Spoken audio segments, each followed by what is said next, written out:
మళ్ళా రైతులు ఇప్పటికి 520 పైచిలకు మంది కాంగ్రెస్ ప్రభుత్వం వచ్చినాక ఆత్మహత్యలు చేసుకునే దుస్థితి ఉన్నది. ఈ పరిస్థితి ఇంకా తీవ్రం కావద్దు అంటే వెంటనే ప్రభుత్వం తన దున్నపోతు నిద్ర నుంచి మేల్కోవాలి. ఇవాళ మిడ్ మానేర్ కానీ, ఎల్ఎండి కానీ, యూఎండి కానీ, చెరువులు కానీ ఈ ప్రాంతంలో మొత్తం నింపే విధంగా వెంటనే అక్కడ రిపేర్ పూర్తి చేసి 2-3 నెలల్లో నీళ్లు పంపింగ్ స్టార్ట్ చేయాలని చెప్పి కూడా మేము డిమాండ్ చేస్తూ ఉన్నాం. ఇటు ప్రజా పోరాటాలు కొనసాగిస్తూనే మరొక వైపు ప్రభుత్వ అవినీతిని కూడా ఎండగడుతూనే ఉంటాం. నిన్నగాక మొన్న హైదరాబాద్ సెంట్రల్ యూనివర్సిటీలో 400 ఎకరాల భూమిని, అటవీ భూమిని ఇవాళ బ్యాంకులకు కుదబెట్టి పైసలు తెచ్చినామని చెప్పి నిన్న పిసిసి ప్రెసిడెంట్ మహేష్ గౌడ్ గారు చెప్తున్నారు. కానీ మళ్ళీ ఇంకా కూడా స్వయంగా పిసిసి అధ్యక్షుడే చెప్తుంటే కుదబెట్టినామని ఏం లేదని చెప్పి ఇంకో మంత్రి గారు మాట్లాడుతూ ఉన్నాడు. ఫస్ట్ కాంగ్రెస్ వాళ్ళు కూర్చోండి ఒక కాడ, కుదబెట్టినరా, అమ్మినరా, లేకపోతే మొత్తం దోసుకున్నారా, ప్లాట్లు కొట్టి మొత్తం లోపలనే కొట్టేసినరా, ఇదేందో కానీ మీరు మాట్లాడుకొని స్పష్టంగా బయటికి రండి, ఏం చెప్పదలుచుకున్నారు. మేము స్పష్టంగా ఆరోపిస్తూ ఉన్నాం.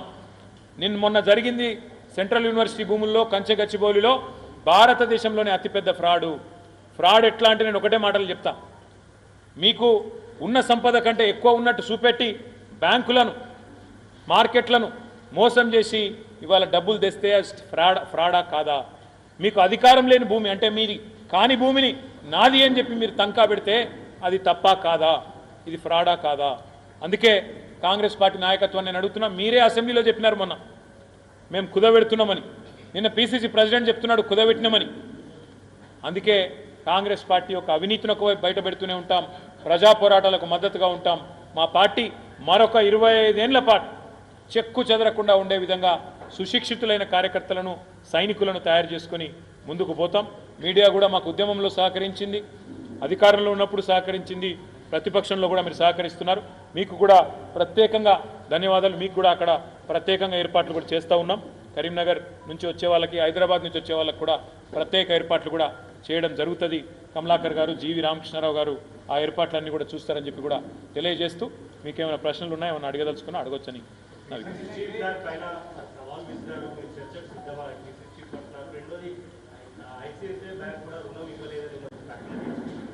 జరిగింది. బ్రదర్ ఏంటంటే పిసిసి చీఫ్ గారే ఒప్పుకున్నారు.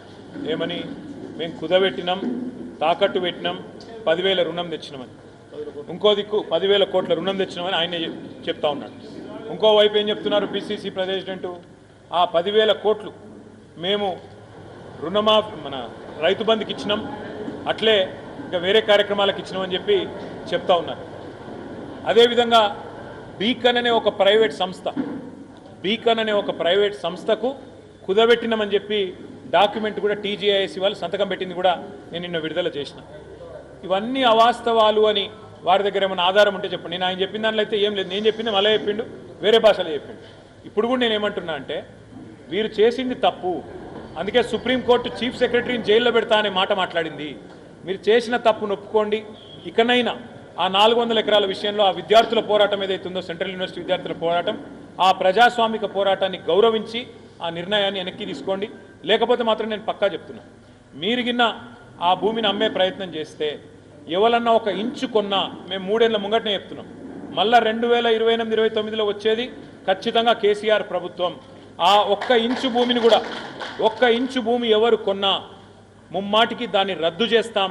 అక్కడ ఎట్లాంటి పర్మిషన్లు కూడా ఇవ్వకుండా ఈరోజు ఎట్లా అయితే అదొక లంగ్ స్పేస్ లాగా హైదరాబాద్కు ఉన్నదో దాన్ని అట్లే కాపాడుతాం. ఒక అంతర్జాతీయ ప్రమాణాలతో ఈకో పార్క్ నిర్మాణం చేస్తాం తప్ప, గ్రీన్ జోన్గానే ఉంచుతాం తప్ప, ఒక ఇంచు కూడా ఎవరు కొన్నా, ఈ స్కామ్లో ఎవరు భాగస్వాములైనా వాళ్ళకు కూడా తప్పకుండా నష్టం వస్తుంది. ఆలోచించుకోవాలని చెప్పి నేను బిల్డర్లు, ఇంకా రేవంత్ రెడ్డి తొత్తులు ఎవరైతే ఆ భూమిని వేసుకపోదాం అనుకుంటున్నారో వాళ్ళందరికీ కూడా చెప్తాం.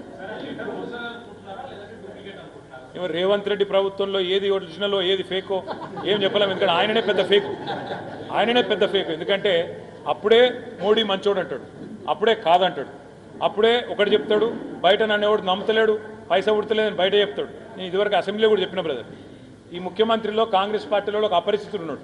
మరి రాము కరెక్టా, రెమో కరెక్టా మాకు కూడా అర్థమవుతలేదు. బయట అప్పు ఉడతలేదు అంటాడు, లోపలికి వచ్చి అప్పు చేసినా అంటాడు. బయటనేమో అది గవర్నమెంట్ భూమి అంటాడు, ఇక్కడికి వచ్చేమో ఇంకోటి చెప్తాడు. బయటనేమో అక్కడ ఆ జింకలు లేవు, ఏం లేవు, గుంట నక్కలు ఉన్నాయంటాడు.